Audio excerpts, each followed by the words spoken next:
নমস্কার, সবাই কেমন আছেন? আজ আবার একটা নতুন ভিডিও নিয়ে চলে এলাম। আজ বানাবো এঁচোড় চিংড়ি। চলুন কিভাবে বানাই সেটা আপনাদের দেখাই। এঁচোড় চিংড়ি বানানোর জন্য প্রথমে আমি কড়াতে জিরে ফোড়ন দিয়ে নিয়েছি আর গরম মশলা ফোড়ন দিয়ে নিয়েছি। আমি রান্না করার জন্য সাদা তেল ইউজ করছি।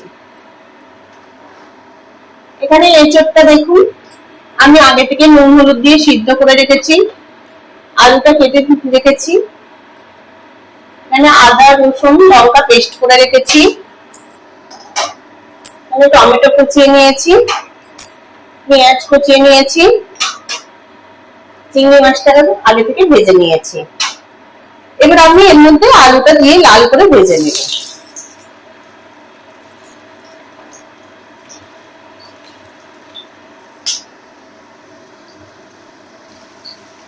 আমাকে যদি খুব তাড়া থাকে তাহলে আপনারা এই হালকা লাল হলেই আলুটা এর মধ্যে পেঁয়াজ কুচিটা দিয়ে দেবেন।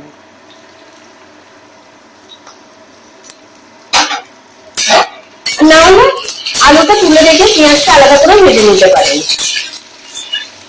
কিন্তু ধরুন অফিসে রান্না করছেন, খুব তাড়া আছে, তখন আপনারা এইভাবে একসাথে ভেজে নিতে পারেন আলু আর পেঁয়াজটা। তাতে অনেকটাই টাইম কম লাগবে।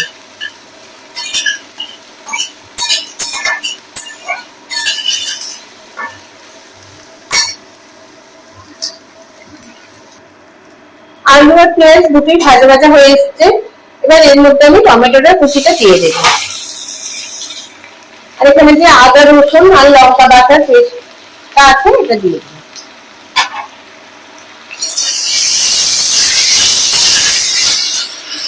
দিয়ে একটু কষে নেব। আমি এখানে নুন হলুদ কাশ্মীরি লঙ্কা জিরে গুঁড়ো আর খুব সামান্য একটু চিনি নিয়ে নিয়েছি। এটা গরম তেলে গুলে নেব। এবার এর মধ্যে আমি এঁচোড়গুলো দিয়ে কষে নেব। যে এঁচোড়টা আমি আগে থেকে সিদ্ধ করে রেখেছিলাম নুন হলুদ দিয়ে।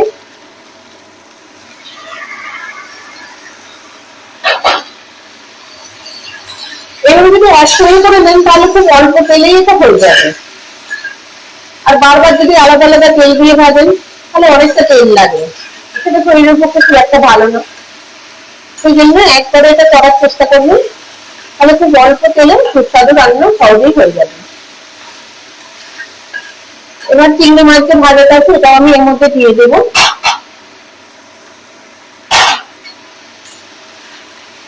দিয়ে এটা আমি কষে নেবো একটু হালকা আছে।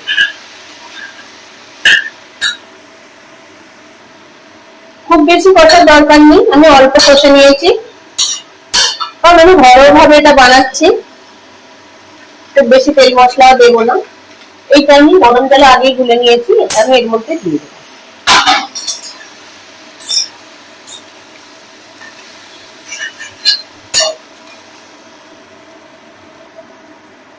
এবার আমি পরিমাণ মতো গরম জল এতে অ্যাড করে দেব। আপনারা যদি একটু ঝোল ঝোল খেতে চান তাহলে একটু বেশি জল অ্যাড করবেন, আর যদি অল্প গ্রেভি হয় তাহলে অল্প জল করবেন। সেটা আপনারা বুঝে করবেন। এটা আমি এবার চাপা দিয়ে আলুগুলো সিদ্ধ করে নেবো। এঁচোড়টা আমার আগে থেকেই সিদ্ধ আছে, আলুটা সিদ্ধ করে হওয়া পর্যন্ত আমি অপেক্ষা করবো। আমার এঁচোড়ের আলু সিদ্ধ হয়ে গিয়েছে। আমি নামানোর আগে এতে একটু গরম মশলা দিয়ে দেবো।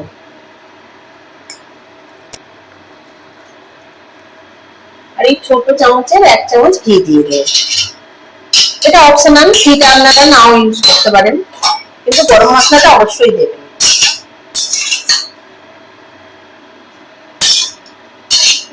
এইভাবে আপনারা বাড়িতে বানিয়ে দেখবেন, গরম গরম ভাতের সাথে পরোটার সাথে খেতে খুবই ভালো লাগে। খুবই সহজ রেসিপি, সবাই এটা ট্রাই করতে পারেন। এইভাবে আপনারা বাড়িতে বানিয়ে দেখবেন, খুব সহজেই বানিয়ে ফেলতে পারবেন। ভিডিওটা কেমন লাগলো জানাতে ভুলবেন না। সবাই ভালো থাকবেন, সুস্থ থাকবেন।